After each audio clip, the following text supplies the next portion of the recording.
اعوذ باللہ من الشیطان الرجیم بسم اللہ الرحمن الرحیم۔ عزیز طلباء، میں ہوں غلام رسول۔ امید کرتا ہوں آپ سب خیریت سے ہوں گے۔ آج سال دوم کا سلیبس حصہ نظم، جس میں نظم نمبر 6 ہے آدمی، اس پہ ہم بات کرنے کے لیے جا رہے ہیں، جن کے شاعر ہیں سید ضمیر جعفری۔ سید ضمیر جعفری 1918 میں پیدا ہوئے، 1999 میں خالق حقیقی سے جا ملے۔ یہ طنزیہ اور مزاحیہ شاعر ہیں، لیکن یہ جو پارٹ 2 کی سال دوم کی نظم آدمی ہے، یہ طنز و مزاح کی نظم ہے، اس پہ طنز زیادہ کی گئی ہے۔ اب اس میں سید ضمیر جعفری نے ایک ہمارا ماضی اور حال کا تقابلی جائزہ لیا ہے۔ مین ہمارے ماضی اور حال کا کمپیریزن کیا ہے، موازنہ کیا، جو ہمارا ماضی تھا وہ کیسا تھا اور جو ہمارا حال ہے یہ کیسا ہے۔ اور اس میں انہوں نے یہ جب موازنہ کیا تو یہ نظم لکھی آدمی۔ تو آئیے اس پہ چلتے ہیں ہم۔ دیکھیے بیٹے، شعر نمبر 1: تھا کبھی علم آدمی، دل آدمی، پیار آدمی، آج کل زر آدمی، کسر آدمی، کار آدمی۔ تھا کبھی علم آدمی، کہ تھا مینس ماضی کی انہوں نے بات کر دی۔ تھا کبھی علم آدمی، ایک زمانہ ایسا تھا کہ جو انسان کی پہچان تھی وہ اس کے علم سے تھی، اور اس کے بعد اس کے دل سے تھی، ٹھیک ہے، اور اس کے بعد پیار سے تھی۔ کہ تھا کبھی علم آدمی، دل آدمی، پیار آدمی، ایک زمانہ ایسے تھا کہ جو انسان تھا اس کی پہچان اس کے علم، دل اور پیار سے ہوا کرتی تھی۔ آج کل زر آدمی، کسر آدمی، کار آدمی۔ آج کل کی جب بات کی گئی تو یہ حال کی بات کی گئی۔ زر کہا جاتا ہے روپے پیسے کو، کسر مال کو کہا جاتا ہے، کار مینس سواری کو کہا جاتا ہے۔ اب اس کا بامحاورہ مفہوم کیا دیکھیں گے۔ ایک زمانہ تھا آدمی کا معیار علم، دل اور پیار تھا، جبکہ آج کی جگہ پیسے، محل اور کار نے لے لی، ٹھیک ہے نا۔ اب اس میں ماضی کی خوبیاں، جو مطلب کہ ہمارا پہلا مصرع ہے، تو اس میں کون کون سی خوبیاں؟ ماضی میں علم اور تحقیق کے خوگر تھے۔ جو ہمارا ماضی ہے، ہمارا ماضی بڑا شاندار تھا۔ جو ہمارے آباء و اجداد تھے وہ علم اور تحقیق کے خوگر تھے۔ ان کا کام علم حاصل کرنا تھا، ان کی پہچان ان کا علم تھا اور تحقیق۔ دنیا میں جتنی بھی ترقی ہوئی ہے، ٹھیک ہے نا، ہم پہلے دیکھیں ایک زمانہ ایسا تھا کہ مسلمانوں نے پوری دنیا پہ حکومت کی ہے۔ جب مسلمانوں نے پوری دنیا پہ حکومت کی، سب کچھ تو تھا جس کی وجہ سے پوری دنیا میں حکومت کی گئی، اور وہ کیا تھا؟ وہ علم اور تحقیق تھی۔ اقبال نے کیا خوبصورت لکھا تھا، کیا اقبال لکھتے ہیں کہ تجھے اپنے آبا سے نسبت ہو نہیں سکتی، تو گفتار وہ کردار، تو ثابت وہ سیارہ۔ کہ تجھے تیرے اپنے آباء و اجداد سے کوئی تعلق، کوئی نسبت نہیں ہو سکتی، تو باتونی ہے، ٹھیک ہے نا۔ تو گفتار وہ کردار، اور وہ کر کے دکھانے والے تھے، تو ثابت وہ سیارہ۔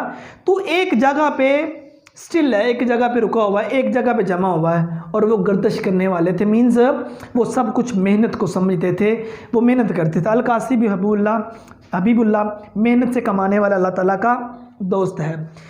اب علم اور تحقیق کے بعد جذبات اور احساسات پر قائم معاشرہ۔ جو ہماری ماضی کی خوبیاں تھیں، جو ہمارا معاشرہ تھا وہ جذبات اور احساسات پر قائم تھا۔ ہمارے معاشرے میں جذبات کی فراوانی ہوتی تھی اور احساسات کی فراوانی ہوتی تھی، ٹھیک ہے نا۔ اب جس کسی کا اگر ایک فرد کا دکھ، وہ پوری سوسائٹی کا دکھ ہوتا تھا، پورے محلے کا دکھ ہوتا تھا۔ وہ مولانا ظفر علی خان نے کیا خوبصورت لکھا۔ اخوت اس کو کہتے ہیں، چبھے کانٹا جو کابل میں، کہ ہندوستان کا ہر پیرو جو بےتاب ہو جائے۔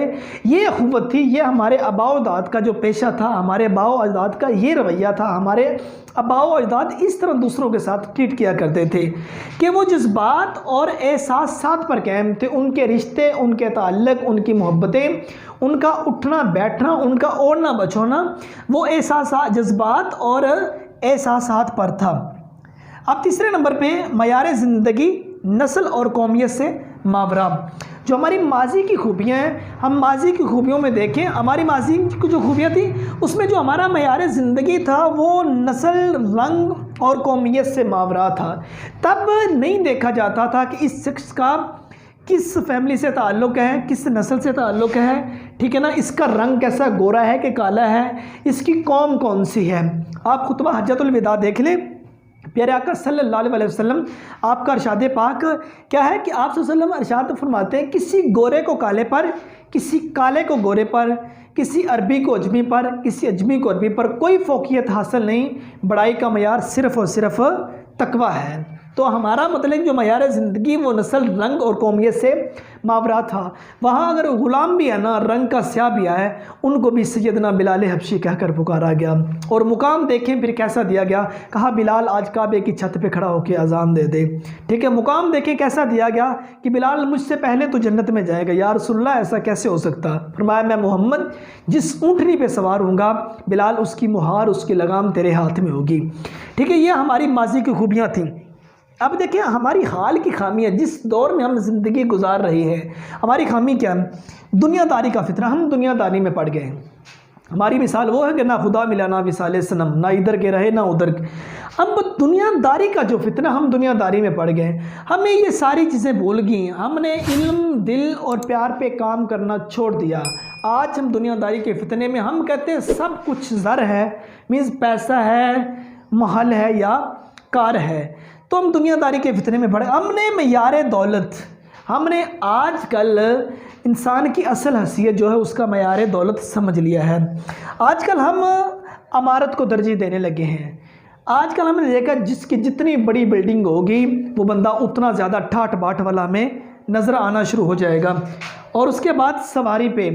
اب پہلے کا جو مطلب کہ زمانہ تھا وہ پیار والا تھا، آج کا جو زمانہ ہے وہ کار والا ہے۔ پہلے لوگوں کو پیار کی وجہ سے عزت دی جاتی تھی، آج کار کی وجہ سے لوگوں کو عزت دی جاتی ہے، ٹھیک ہے۔ وہ کیا کسی شاعر نے خوب لکھا تھا کہ جن کے آنگن میں امیری کا شجر لگتا ہے ان کا ہر عیب زمانے کو ہنر لگتا ہے۔ ایک اور حوالہ جاتی شعر دیکھیے، اب پہلے زمانے کا مینس تھا کبھی علم آدمی، دل آدمی، پیار آدمی، اس میں جو مطلب کہ یہ شعر بیان کیا گیا اس کے ریلیٹڈ ہے کہ ایک صف میں کھڑے ہو گئے محمود و ایاز، نہ کو بندہ رہا نہ بندہ نواز۔ ہمارا شعر نمبر 2 ہے، کل بلاتی بستیاں مشکل سے 2-4 آدمی، کتنا کمیاب آدمی ہے کتنا بسیار آدمی۔ کل بلاتی بستیاں مینز شور مچاتی ہوئی بستیاں، کہ بستیوں میں ہر طرف شور ہے، ہر طرف آدمی ہی آدمی نظر آ رہے ہیں، لیکن کام کے لوگوں کو تھوڑے ہیں۔ کل بلاتی بستیاں مشکل سے 2-4 آدمی، کتنا کمیاب، کمیاب کہتے ہیں تھوڑی تعداد میں، کتنا بسیار آدمی، بسیار کہتے ہیں زیادہ تعداد میں، کہتے ہیں کہ کتنے کم لوگ ملتے ہیں زیادہ لوگوں میں سے۔ با محاورہ مفہوم دیکھیے، پر ہجوم بستیوں میں مشکل سے 2-4 انسانیت کے حامل آدمی نظر آتے ہیں۔ دیکھیے اب اس کے انسانوں کی بڑھتی ہوئی آبادی میں انسانیت کی کمی، انسان ہر گھر میں جنم لیتے ہیں لیکن انسانیت کہیں کہیں جنم لیتی ہے۔ وہ کیا کسی دانشور نے اور خوبصورت لکھا تھا، کہتے کہ وہ بلندی کس کام کی جس پر انسان چڑھے اور انسانیت سے گر جائے۔ لوگوں کی تعداد بڑھ رہی ہے اور انسانیت کم ہوتی جا رہی ہے، ٹھیک ہے۔ ماضی اور حال کے انسانوں میں فرق، جو ماضی کے انسان تھے وہ علم، دل اور پیار کے گرویدہ تھے، وہ علم، دل اور پیار کو اپنا سب کچھ سمجھتے تھے، اور جو حال کا انسان ہے وہ کیا ہے، وہ آج کل زر کو سب کچھ سمجھتا ہے، وہ محل کو سب کچھ سمجھتا ہے، وہ کار کو سب کچھ سمجھتا ہے۔ ہونا تو یہ چاہیے تھا کہ علم کے بجائے، زر کے بجائے وہ علم کو ترجیح دیتا، ہونا تو یہ چاہیے تھا وہ محل کی بجائے دل کو ترجیح دیتا، ہونا تو یہ چاہیے تھا وہ کار کی بجائے پیار کو ترجیح دیتا۔ اس نے کیا کام کیا ہے، اس نے علم، دل اور پیار کو چھوڑ کر زر، کثر اور کار کے پیچھے زندگی گزارنا شروع کر دی ہے۔ حضرت آدم علیہ السلام کی پیدائش پر فرشتوں کو اعتراض، فرشتوں نے حضرت آدم علیہ السلام کی پیدائش پر اعتراض کیا تھا کہ مالک کیسی مخلوق بنانے لگا ہے جو جا کے فساد کرے گی، خون ریزیاں کرے گی۔ میرے رب نے کہا جو میں جانتا ہوں تم نہیں جانتے، یہ ثابت ہے کہ ہوں آدم کا بیٹا، ثبوت آدمیت نہیں ہوں میں، چلتے پھرتے مردوں سے ملاقاتیں ہیں، زندگی کشف و کرامات نظر آتی ہے، آدمی آدمی سے ملتا ہے، دل مگر کم کسی سے ملتا ہے۔ تو ڈیئر اسٹوڈنٹس، یہ ہمارے 2 شعر تھے، شعر نمبر 1 اور شعر نمبر 2، جس پہ ہم نے بات کی۔ پہلے شعر پہ ہم نے یہ موازنہ کیا، ماضی میں علم اور تحقیق کے خوکر ہمارے آباء و اجداد تھے، جذبات اور احساسات پر قائم معاشرت تھی، معیار زندگی نسل، رنگ اور قومیت سے ماورا تھا، لیکن حال کی خامیاں کیا تھیں؟ دنیا داری میں پڑ گئے، معیار دولت میں پڑ گئے، عمارت میں پڑ گئے، سواری میں پڑ گئے۔ اور دوسرے شعر میں ہم نے بات کی کہ اتنا زیادہ رش ہے، لوگوں کی تعداد بہت زیادہ ہے اور بڑی مشکل سے تھوڑے لوگ ملتے ہیں ان زیادہ لوگوں میں سے، اس رشی ایریا میں سے ہمیں بڑی تھوڑی تعداد میں وہ ملتے ہیں جو کام کے لوگ ہیں۔ اس میں انسانوں کی بڑھتی ہوئی آبادیوں میں انسانیت کی کمی، ماضی اور حال کے انسان میں فرق کیا تھا؟ ماضی کا انسان جو کیا تھا؟ علم، دل اور پیار کا تھا۔ آج کل کا انسان زر، کثر اور کار پہ ہے۔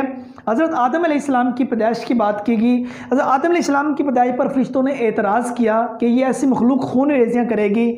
میرے رب نے کہا جو میں جانتا ہوں تم نہیں جانتے۔ اور آج کا انسان دیکھ لیں وہی کام کر رہا ہے بھائی۔